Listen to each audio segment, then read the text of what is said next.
தாலாட்டி வளர்த்த மகனுக்கு பாராட்டு கிடைக்கும் போது ஒரு தாய் எப்படி மகிழ்ச்சி அடைவாலோ அதே மனநிலையில் நான் இருக்கிறேன்.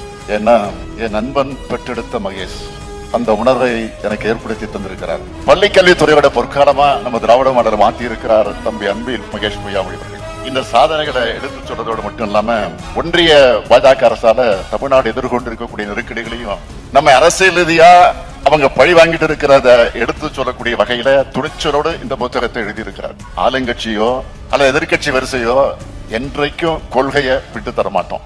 தமிழ்நாட்டுடைய உரிமைக்கு குரல் கொடுப்போம் என்பதற்கான அடையாளம் தான் இந்த நிகழ்ச்சி. மதயான புத்தகத்தோட தலைப்பை மொத்த கருத்தையும் சொல்லிடுச்சு. இந்த புத்தகத்தின் மூலமா மதவாதம் உருவாக்கக்கூடிய அழிவு பாதையில் நாம் செல்ல போகிறோமா, நம் பிள்ளைகளின் வாழ்வு வளமாக்க சமூக நீதி பாதையில் நோக்கி செல்ல போகிறோமா என்ற மிக முக்கியமான கேள்வியை இந்த நாட்டை நோக்கி அவர் எழுப்பியிருக்கிறார்.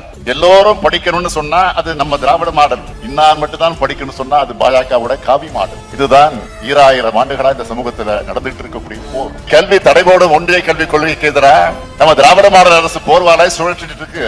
கல்விய மாநில பட்டியலுக்கு மாத்தலன்னா கல்வி என்பது அனைவருக்கு எட்டா கனியாக மாறிடும். மாணவர்களுக்கு ஆசிரியர்களுக்கு சேர வேண்டிய நிதியை தங்களுடைய பெட்டி பாலிடிக்ஸ்க்காக ஒன்றிய அரசு தடுத்து நிறுத்தி இருக்கு. இதுக்கு எதிராக நிச்சயமா உறுதியா தமிழ்நாடு அரசு உச்ச நீதிமன்றத்தில் வழக்கு தொடரத்தான் போகிறது.